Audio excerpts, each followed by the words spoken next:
शरीफ की तरह भगोड़ा नहीं हूं जो यहां तो चुप करके दुम दबा के बैठा रहे और लंदन जाके फौज को बुरा भला कहे।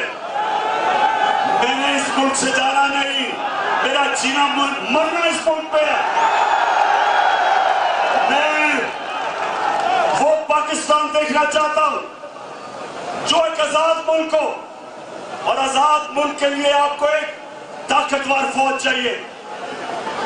अगर आपकी फौज कमजोर होती है तो मुल्क की आजादी चली जाती है। तो हम DGI साहब, जब हम तनकीद करते हैं, हमारी तामीरी तनकीद है, आपकी बेहतरी के लिए करते हैं। हम अपने मुल्क को नुकसान नहीं पहुंचाना चाहते। और मैं फिर से कह रहा हूं, मैं बहुत कुछ कह सकता हूं, आपके जवाब दे सकता हूं, लेकिन मैं ये नहीं चाहता कि मेरे मुल्क के इदारे कमजोर हों।